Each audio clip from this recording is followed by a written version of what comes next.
عم نعملكم لامب اوفر رايس. هيدي أكلة تقريبا هندية أفغانستانية بيعملوها بهاي الطريقة. بنحط شو حط ابني عم يعملها. سلطة بصلة و4 توم 4 توم وهلا بدنا نخلطها. وهلا رح يخلطها. شايفين عم بحط بابريكا، فلفل أسود، ملح، وشو هيدا؟ كمون. بتجيبوا كمان لحمة مفرومة. شو عم تعمل هلا؟ نحط البهارات. اوكي يلا ضيفهم حبيبي. لحمة غنم مثل ما قلنا لكم، كمون، بابريكا، ملح وفلفل أسود. شوية أوريجانو. ورح يضيف لها شوية أوريجانو. يعني أوريجانو هي الزعتر الناشف المفروم.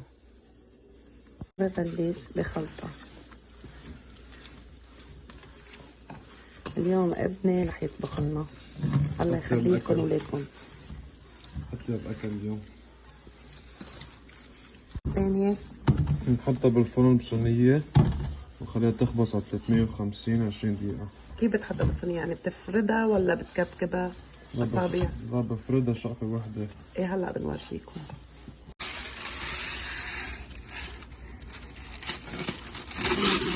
ميكس بيبر، ورق الهبس،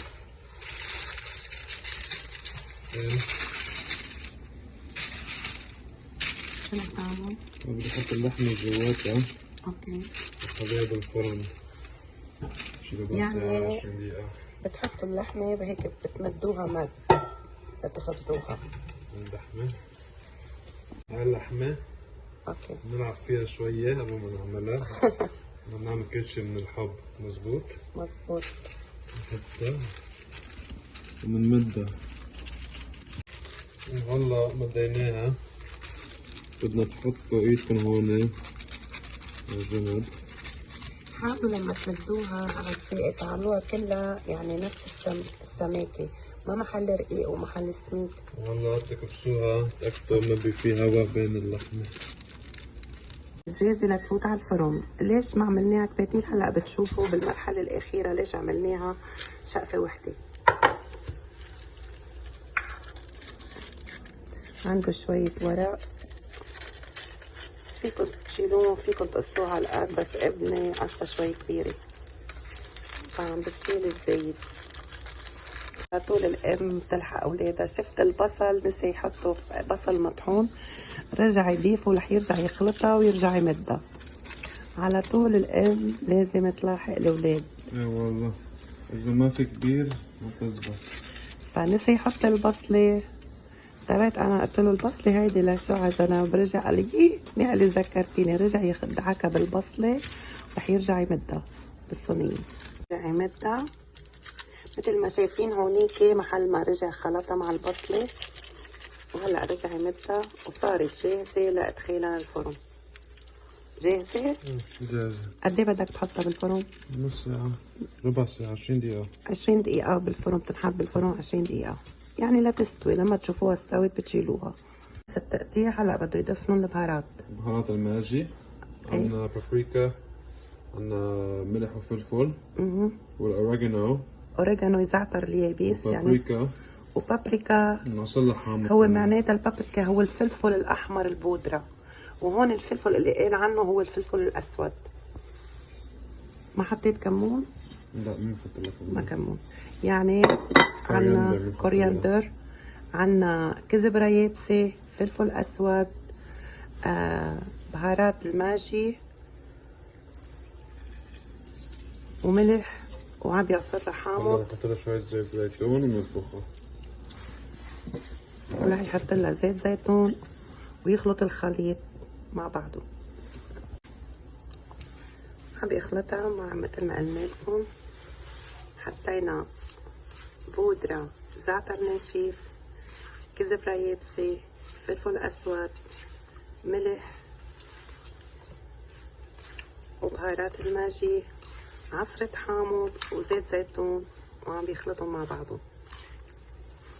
ليش بقلي دجاج نحط نتفة زيت زيتون أو زيت نباتي اختياري، وبنضيف عليها الدجاج المقطع نخليها تطبخ. اوكي. مثل ما شايفين هون طلعنا اللحمة من الفرن وعم نطبخ الدجاج لحتى ينضج. هاي اللحمة بعد ما طلعت من الفرن.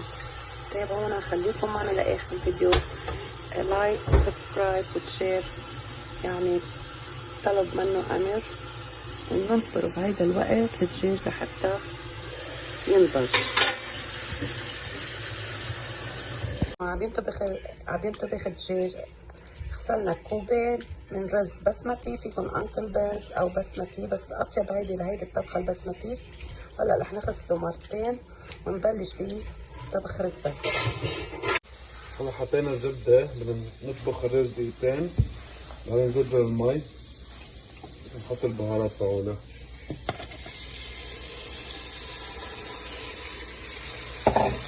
حط الزبدة، حط البيض، عقدة صفراء، عقدة صفراء يعني معلقة صغيرة، حط نص معلقة صغيرة كمون، عم بنساوي الرز اللي رح يتقدم حد اللحمة وملح. ننقطه شوي قبل ما نضيف المي. شايفين هون الدجاج قرب يخلص، اللحمة اللي طلعناها من الفرن والرز هلا عم نطبخه. حاولوا قد ما فيكم اعزائي انه ما تكتروا ملح بالرز، لانه هيدا الرز فيه لحمة واللحمة بتبقى مالحة، ما تعملوا ملحه على طول، اعملوا لهيك اكل ملحه خفيف. بنضيف على كوبين الرز 4 اكواب ماء، وضفنا المي بننطرها لتغلي، بنسكر عليها ونعطيها وقت لحتى يفكر الرز. مثل ما شايفين المي تغلي، بنموز الرز الفرن على الغاز على الاخير، بنغطي عليها.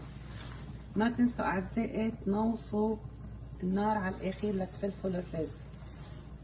نرجع بنقطعه مكعبات، شوي كبروها للقطعة مشان لما بتلاقوا انتوا عم بتقصوا وعم تفرطوا تستعملوا سكينة ماضي يعني شارب تكون.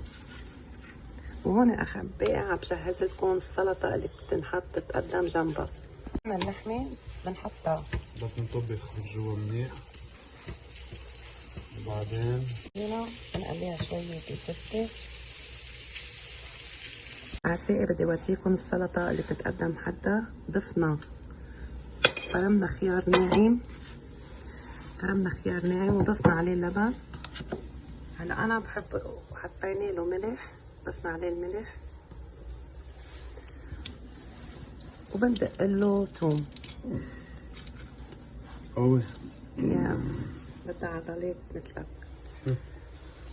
هلا اذا اللي ما عنده لبن، هي بتطلع اطيب بالساور كريم. هيدا الساور كريم هي بتطلع اطيب بالساور كريم، بس انا عندي كان كميه قليله من ساور كريم، ضفتها زبادي اللي هو باللبناني بنقول له لبن، بنباشر بالخلط. واهم شي ما تنسوا تضيفوا لها رشه نعناع صغيره، نعناع يابس، ما تنسوا النعناع اليابس. قد ما فيكم تكتروا من هالخلطه، واذا ما بتحبوها هيدي الخلطه فيكم تعملوا السلطه اي نوع سلطه جنبها. بس ليش ميزتها بتحب اللبن الزبادي؟ لانه عم تاكلوها لحمه ورز، فاللحمه بحب شوي هيك شي يبوردها ويطريها، وشوية بلاك بيبر كمان، ورح يحط شويه فلفل اسود. إذا فينا نفتحها. طبعا كان عندي شوي زيت جامد، انا زدت له قدر فنجان من المي وعم تابع خلطة، لانه هيدي طيب تكون رخوة، ما طيب تكون جامدة، ففيكم تزيدوا لها مي، تضيفوا لها مي. الخليط اللي قلت لكم عنه بالزبادي، فرمت هون خس وبصل وبندورة، ما بنحط عليه لا ملح ولا زيت ولا حامض ولا شيء.